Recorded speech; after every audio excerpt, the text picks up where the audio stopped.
Welcome to the Fitness and Lifestyle Podcast. I'm your host, Danny Kennedy, and I'm here to help you become the very best version of yourself.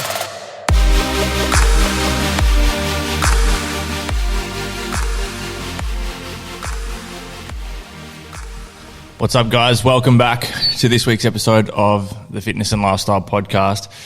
And today I'm joined by a past guest of the show, a good friend of mine, co-founder of Athletikan, Joe Tambo.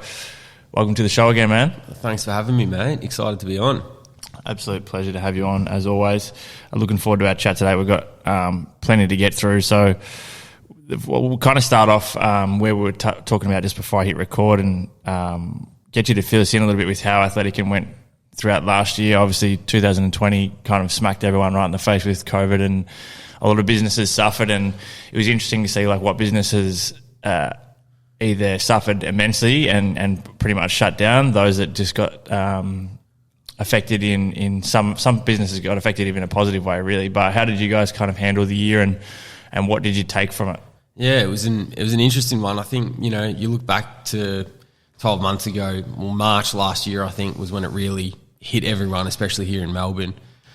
And I think, you know, for most business owners, or like you say, everyone sort of pressed the "oh fuck" button. Like, what are we going to do? Like, not only are we, you know, how are we going to sell our product? One, two, how are we going to survive? You know, the unknown, really. Yeah. I think for us, we quickly gathered as a team and sat down and thought, well, we're going to have to change our marketing strategy here and our sales strategy, because I think it would have been naive to keep carrying on with like hype launches and our traditional business model of like hype.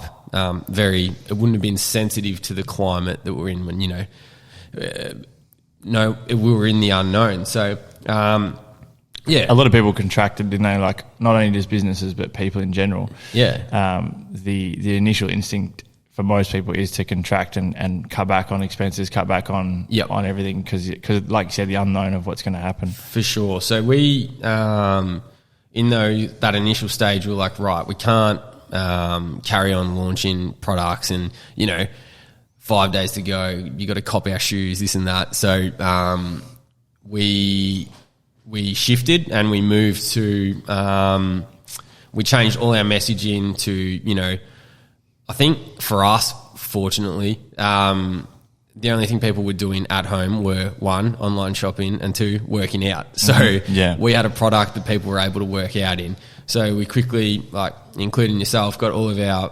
influencers in like all of our kicks and changed the messaging to like work out from home,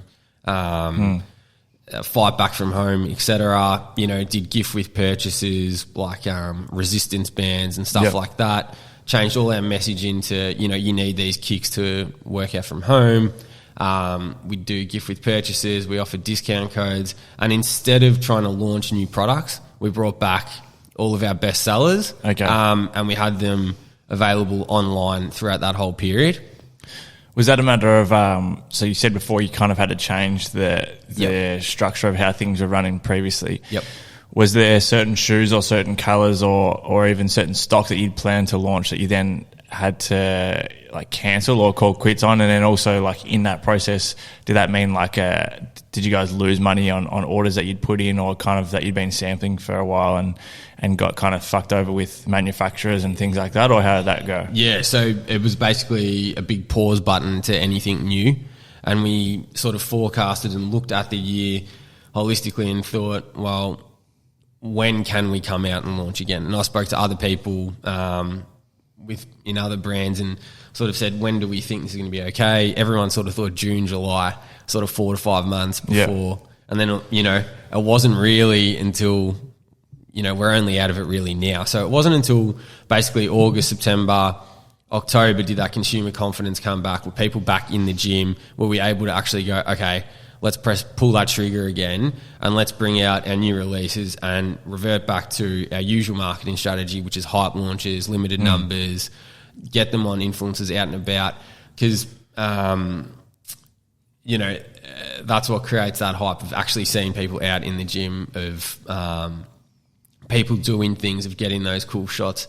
There's no point in releasing new products when, you know, the only shots you could get were people at home. We also... Victoria was obviously we copped it the worst out of Australia. So we sent all of our products interstate and stuff like that. So yeah, exactly. All our photo shoots went interstate.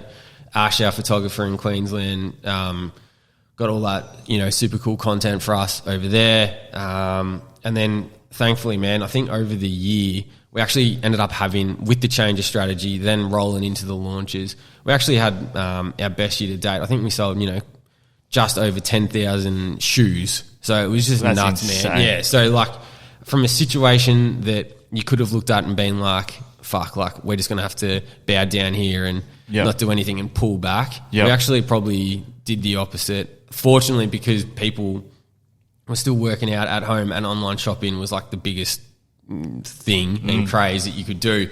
I mean, I think everyone was best mates with the postman by the end of it. So coming in for coffee and a few biscuits. Yeah, exactly. So we're lucky in that regard. But I also think, with the change of strategy, to be in line with what was going on, to really push that message of get these kicks to work out from home. Make yourself. I think as well, people felt better at home buying something and having something roll in. It was something to look forward to, especially in Victoria. You're at home the whole time. It's like, even I was buying something every week. Is that little dopamine hit that you couldn't get from really anywhere else because you're just doing the same thing every single day? 100%. Yeah. So like I think online shopping was up. So we're able to change our strategy, and then as the time passed and as that consumer confidence grew and as we started to get more out and about, we're able to shift back to our traditional strategy, and what our audience knows us for, which is the hype launches and the limited releases. So aside from obviously being pumped with the fact that the numbers ended up quite good for the year, was there anything that you took away from having to kind of pivot and change strategies that you've managed to hold on to coming into 2021 and that you'll probably potentially keep doing moving forward that you weren't doing previously? Yeah, for sure. I think the main thing was it gave us the confidence that we didn't just have to drop shoes in limited runs. I think now, we're coming up to 4 years of being in the sneaker game and being in business, and it gave us the confidence that we can have shoes online all the time that people will buy. So we're now going to have, we'll touch on soon our brand new sneaker, but a lot of our best selling sneakers from the years previous are just going to be readily available online all the time. So our customers can come on and buy those shoes, which will supplement the launch strategy. Was there a massive increase in sales through like Afterpay and things like that? Did you see last year? Yeah, Afterpay, for anyone that has their own business, and if you don't have Afterpay online or ZipPay or whatever it might be now, there's a few of them. It's just, it accounts for so many sales. I think people, it's just like, instead of paying, for our shoes, they're $130 or $120, instead of paying 120 in one hit, I'll pay 30 every fortnight. It just makes that purchase, it almost makes you not think, you just do it. Feels like less of a risk. Yeah, I guess. Exactly. Financial risk, I suppose. Yeah. So Afterpay sales definitely went up. Yep. Tell us about the relationship that you guys have with the UFC, like particularly the athletes that you've worked with. I mean, this year's been quite good to you guys in terms of the athletes that you've worked with on shoes and collabs and stuff previously, considering how some of these athletes are performing in the last few months in particular. So kind of run the listeners over like some of the athletes that you've actually had a bit to do with, and then also how this kind of relationship even comes about, and what I guess the plan is moving forward with the UFC and the relationship that you've got. Yeah, I think it's a funny one. I'll take it back to probably the start. I think when you think of when we started really in that first year, we talk about you with Unify and like, what are the next steps after you sell your first product? What are the next steps to constantly evolve a brand? And I talked to you about how big collaborations are all the time. And I think for us, when you think of sneakers, you naturally go Jordan and Nike, or, Kanye with Adidas and Yeezys or whatever. So for us, when we were thinking about, okay, we've got some momentum and traction, who's really going to take it to that next level? You always naturally think ball sport athletes. And for us, we quickly learnt that most ball sport athletes already have existing shoe deals. And And then I was actually having a coffee with our business coach, Torbs. Yep. And he mentioned to me, he's a big UFC fan himself. He just said, "Oh, what about the UFC space?" And to be honest, at that stage, other than Conor McGregor, I probably was probably a very casual fan. I mean, most people know who Conor McGregor is, but I didn't know much more than that. Wasn't really into UFC. And then as I looked into it, like these guys and girls have huge followings. Cult-like followings. Followings as well. And they are like hype masters. Like that's what they do. That's all they do. It's the fight game, yeah. Exactly, it's the fight game. So they are like the best at hyping themselves up, and then their apex is their fight. So on that angle, and they obviously have the right look, fitness for us. They're sort of like everything sort of just aligned. Even for us with our releases, it's all hype, and then the apex is the actual launch night. So there was the alignment there. There was the sports side of things. They got a really cool look, and they like getting. They really bought into like wanting to work. So I think as well, like you think of the shoes that you guys put out. You're not putting out shoes that are made to go and play basketball in, or made to go and play football in, or 100%. So with the UFC, it fits perfectly. Yeah, they're only wearing shoes outside of their actual given sport. They're not wearing shoes at all when they compete. So it's kind of like exactly what you're after. Exactly, and exactly like you just said, they're an athleisure shoe. So they use them in the gym and training them. So there's just that perfect alignment. I then started reaching out, DMs, and people think like when you talk to these huge athletes and whatever, how do you even get in touch with them? Literally, like unless you ask, you don't know. So started sliding into a few DMs, started reaching out to a few managers, started having phone calls with the States, and then eventually was able to lock in our first collaboration with TJ Dillashaw, who was a champ at the time. Yep. That was just... We'd collaborated with Will Sparks previously. Was there much resistance from TJ initially, or did it just happen a lot easier than what you questions. expected? Yeah, lots of questions. Like, obviously, had to get in lots of product. You had to trial it. And he was just bought in so much. Like, he was so excited about the fact of, like, designing his own shoe, as you would be. And, he's then on... I'll never forget, like, he's on a flight to Vegas for his fight, and, he's just on his Instagram story just posting the shoes, like talking about them, this and that, and you're like, this guy's going to be in a fight on Sunday, the whole world's watching. It was just insane to see our brand in line with that. It's just crazy. Like, you pinch yourself moments of being on the phone with TJ Dillashaw, or being on, we've now worked with some of the names like Francis Ngannou, huge heavyweight champ of the world, baddest man on the planet, and it's like this Melbourne brand 4 years ago that no one heard of is now worn by the baddest man on the planet. Like, you're just like, whoa, how'd that happen? But Francis, TJ, Alex Volkanovski is also a champ. Thug Rose just won the championship. We've done some work with her. Paige Van Zandt, Michelle Waterson. It's just like, whoa. So constantly in talks, and basically the alignment of fitness, gym, hype, everything about it just like cohesively, it's just like a match made in heaven for us, and they're hype masters and just work so well. So constantly looking and talking to managers, and got some great rapport with a lot of these UFC managers now in the States. So constantly on the phone. So hopefully a couple more collabs. You'll definitely see a couple more collabs in the years to come. Fantastic. Is there do you reckon there's any possibility or any chance of, or is it even worth trying to go through the actual UFC as a whole?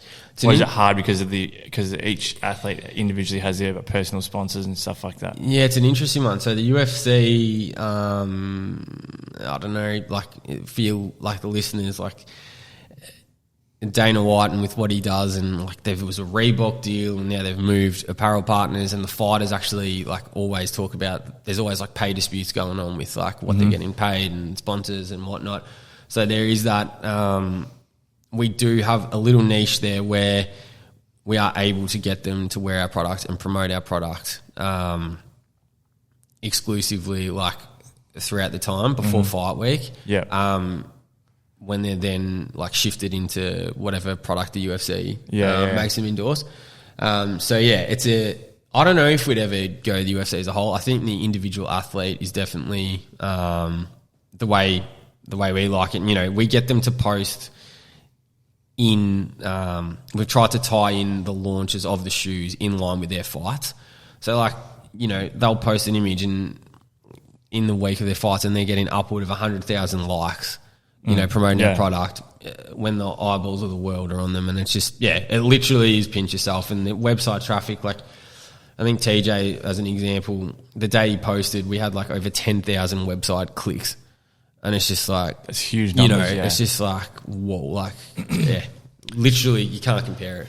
I always talk about obviously manifesting, and I talk a shitload about kind of mindfulness and meditation stuff, and writing down your goals and things like that, and just becoming super intentional and clear about exactly what you want. So is there anyone, and I'm pretty sure I know the answer, but is there anyone or any, I guess, sport or type of athlete individually that you would love to just have signed with Athletikan in the future? One person. I think, you know, in the MMA space, like you look at your Connors and your Israels, and you know, there's a lot of big boxers now as well. Like we do a lot of work with, you know, Zarafa and a few of the Aussie boxers, and I think it'd be, I don't know who it is, but I think it'll be someone in that MMA space. I mean, Conor McGregor would have, you know, obviously he's just. What did he sell his whiskey brand for just last week? Like I think he sold their shares for 600 million or something like that. So, you know, he's the man and just totally changed the whole fight game. You know, so I think it would definitely be someone in the combat space. Yeah. Conor would have been ideal, but I don't know. Maybe whoever the next Conor McGregor is, would it be ideal? What about outside of combat sports? Is there any other sports that you've kind of looked into or that you think could potentially work? Yeah, we've done. Like you said, it's a bit hard with most ball sports, considering the athletes are usually signed to a specific shoe brand. But dude. Like we've done a lot of work with like AFL boys, NRL guys, and stuff like that, and like the AFL women's and stuff like that, like collaborated just for product. But even like soccer, there's some huge names. Like imagine doing a shoe with like a Ronaldo or something, or something like that. Like these global stars. So always on the hunt. It's a hard one, mate. I don't know who on the spot. Ronaldo or Conor McGregor? How about that? The one name I expected you to say didn't come out. Who? Ricardo. Oh, mate, our man. Daniel Ricciardo would be another one though. Like in the space where it's not ball sport, like in Australia, I think he would be like the man because, again, cult following, huge following, super cool guy, cool look, doesn't require the shoes for what he's actually doing. Tools of trade, like it'd be a training thing. So, Dan Ricciardo, like literally ticks every box. He'd be the ideal one. And I think with that cult following, like, you know, there's 300,000 at Albert Park over the 4 days it's here. So, like, you know, most people go to watch him. So you can imagine the fanfare he'd create with having his own shoe. After last year being such a good year sales-wise, surprisingly, I guess, for you guys, I would imagine. So what's this year been like? Have you seen has the trend continued to stay in the same direction, or have you seen a drop now that people are going back to work and out of lockdown, or what's it look like this year? I think it was important to look at what we'd been able to achieve. As I said, we're coming up to 4 years now, which is pretty crazy. So, like, the database has continued to grow. All the socials have continued to grow.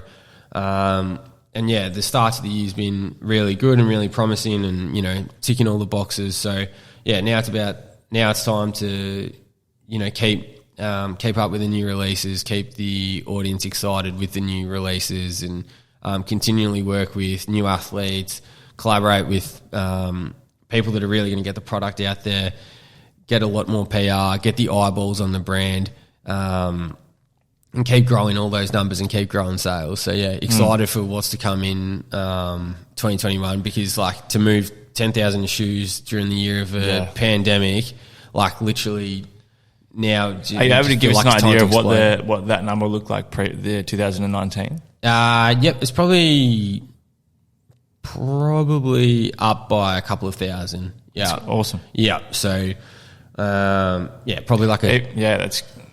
Like, I mean, even on a normal year, that's a huge amount of growth. Yeah, exactly. And this year, like, just excited to grow even more, and we're really excited about our new product, which got here today. So so tell us about that. Firstly, when did the process start for the new shoe? Yep. For those that are watching, I mean, even those that are watching, the shoe might be a bit too far away, but you'll be able to see this shoe on socials as of Wednesday the 5th. So you may be listening to this and it's probably already up on socials, but we'll make sure you can get a good look at it. It's obviously a completely new design. When did this process start? And then also, was this pushed back because of last year? And then when can people kind of purchase it and get their hands on the new shoe? Yep. So it's funny even looking at it today. Like, I know you, DK, were in our first shoe that we ever released, and like Robbie, my partner, and I sort of designed that one and briefed it in and gone from there compared to this. It's called the Axel, the new sneaker. So we've got the biggest thing on it is our new custom Athletikan sole. Mm-hmm. So this is about just over 2 years in the works, which Matt Harrington designed.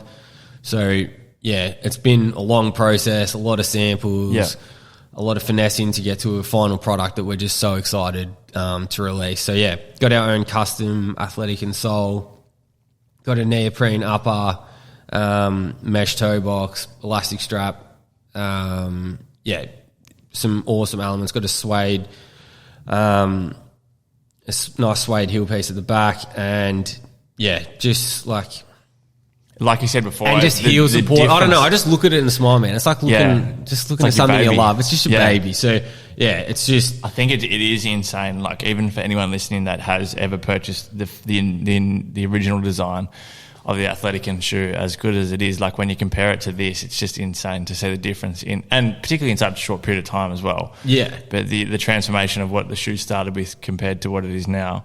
So when you started design for this shoe, I mean, there's obviously a bunch of different pieces to the puzzle when you're trying to put together a shoe, but how does it all start? Is it just literally by drawing up a design that you like, or is it reaching out to the manufacturer and just getting an idea of what is it? How does that process work? Yeah, so Matt, our designer, will start by literally drawing on like his computer a few different like upper silhouettes for us to like have a look at, and literally go from there. So with this one, the objective was to still be an athleisure shoe, to sort of be a step up from the Altus, and to feature our own sole. So, excuse me. Yeah. So he gave us a few different options, and then the sole was the biggest part. Yeah. So this was like 2 years in just the sole development to get it to ready for market. Yeah, right. How many? So even when with Unify, for example, like the sampling process for the activewear that we launched, like it's a fucking long process, and you can lack or poor communication can lead to this fucking horrendous samples and big delays in time. So, how different is that right there compared to the very first sample that came through of that design? Like, extremely. Like, like literally, I think we probably had 12 samples before we got to the final product. Minimum. Yeah, okay. I probably, literally probably 15 samples of just different components of the shoe that needed changing to be refined to get to a point where you're actually happy to launch it. This was meant to be launched, midway through last year. So we're basically a year later. Back by about a year. Yeah, and obviously we had a great year last year, and we're able to. In hindsight, has that worked in your favour? Do you reckon the shoes evolved more since? I think as any, like anyone that owns a business or releasing a product, you always put something down when you want to release it. Mm-hmm. We were fortunate in the sense that last year went so well, we were able to actually push back the the time to actually launch it. And it's now at a stage where, we're just so happy with it, and we're just so excited for our audience to get our hands on it. We've got so many cool colorways to release in it that, So for those that are listening at the moment, I mean, again, if you're watching, you can probably see the colorway. But so what are you launching with first? And I guess by the end of 2021, how many different colorways do you reckon the audience will be able to get their hands on? Yep. So the first colorway we're launching is called Stealth. So it's like a gunmetal grey neoprene with a black mesh and some the suede, and we got some 3M details and stuff like that on it, which is super cool. The next one, sneak peek for your audience, DK, is the bubblegum. They're cool, man. Purple and pink, which would be the second colorway. And then after that, we've probably got 15 other colours that'll launch just this year. So, lots of colours to come out, and they've all got their own little story, and they'll all have their own little marketing angle. And I think that's another thing, like I talked to you about with Unify. Like I think any product you release needs to have a story, an angle, an ambassador to talk about the product or why you're collaborating. And I think each launch has its own story, and I'm very excited to get all the different stories out there, as well as get the shoes out there, but the different stories behind each shoe and why they're different and why they're out in the market. What is so like, for example, the first one is a Stealth, and from today, I think you mentioned right at the start before you record that it's launching in about 2 weeks' time. So I'm assuming like you've got all the stock ready for that launch. So how soon do you need to have all the stock for the next colorway and the following one, and how far in advance are you having all that kind of ready? Because taking into account that most likely or potentially there could be stuff ups in terms of delivery timing and all that type of stuff. Yeah, which has been a massive thing for everyone at the moment, stock delays and coordinating freight and transport to get here on time. So we've basically got in the warehouse at any given time 3 to 4 months of launches at a time. So we're always working 12 to 18 months in advance of what's coming out in July next year, August next year, making sure those samples are coming to a stage where they're ready to be ticked off and ordered. And that's you've got to be really on top of that to make sure that one, your samples are ready, and at a stage to order so that you can work that far in advance, because like you said, you can't just have Stealth in the warehouse, for example, and then just launch that and then have another container come in. One, doesn't make sense economically. Two, it'd be an absolute pain in the ass to try and get a container for every single shoe you're releasing. So our ordering and our planning needs to be at a level where we're always ordering well in advance, always having that stock well in advance. And you also have to make decisions well in advance of what's going to be released. Is that colour still going to be popular? Is it still on trend? So, we're always working 3 to 4 months in advance. So, it's a long process. By the time you get your sample ticked off, make all your changes, have it at a stage where the product's ready to launch, and then order. It takes a month to get here. Sit in the warehouse. So we always have to be about 18 months in advance.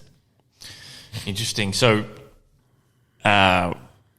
what's next? So 2021, I'm assuming is just going to be this. Like you're not releasing any other shoes this year. It'll be mainly new colorways. Axel, lots of new colorways. And then are you still ordering in stock for the first ever shoe, or does it get to a point where you then phase that shoe out, or what's the plan? There? So the first ever shoe is phased out now. So how do you feel about that? It's a sad day, but the first shoe, it is funny. You look back now and you're just like, wow, but got to continue to evolve. Yeah, exactly. Always got to be evolving. So Robbie and I obviously designed that one. The Altus was designed by Matt, which has been our shoe for sort of the last 2 years, which we've had some epic colorways, been a super successful shoe. So that'll still float around for a little while yet. We don't totally want to phase it out because it's still been such a strong seller, and our audience is so familiar with it. So those popular colors can be online for people to buy. we'll transition into the axle for majority of this year. Obviously, there'll probably be we're talking to a few different people about collaborations. And then into next year, we're at the moment working on a bit more of a got a couple of things in the work with other styles too. So it'll still be axle, but we're looking at doing a shoe that's a little bit more street. So a little bit more different. And we've also got like a high top in the works. Unreal. Yeah, it'd be cool. And then, obviously we've got another new style that we're working on that is more in the athleisure lane that our audience would be more familiar with. But yeah, as you said, always got to evolve and put new products to market. Awesome, bro. Well, it sounds like 2021 is going to be quite busy for you. And the shoe itself looks amazing. Like it is such a good looking shoe. I can't wait for you guys to put it out there. I'm sure everyone's going to absolutely love it. Especially, I mean, the thing that works so well for you guys as well, I reckon, is, like you said, you do your hype launches and stuff like that. But for those that, the amount of people that I talk to that buy the new colorway, like every launch, it's got to be such a plus for you, meaning like any new audience that you get come in is just added sales on top of whatever you've already got, considering people love the shoe already. Sure. And we have it is funny you say that, because your core audience, the ones that do the repeat customers, they're obviously the ones you need and really value, because they're the ones that are constantly buying the product. And it is funny you say that, because there's probably there is a cult following within that do buy all those new releases. So you do have to put a product out to market that they're going to want to keep buying more colours of. Well, man, thanks for coming on the show today. Repeat guest. Thanks for having me again, mate. Love it, man. I love the new setup in here too. It's good, isn't it? Yeah, very, don't very mind good. it. You're the first, so Joe's the first guest with the new podcast set up with the new mics and everything like that. So hopefully his voice sounds good. Fingers crossed, mate. Hopefully I hit record as well. But thanks for coming on, man. And for everyone who is tuning into this episode, I think by the time you listen to this, you'll be able to head over to the Athletikan page and suss out the new design. Make sure you jump on the waiting list so you don't miss out on launch night. And yeah, man, thanks for coming on. Thanks for having me again, Much mate. appreciated.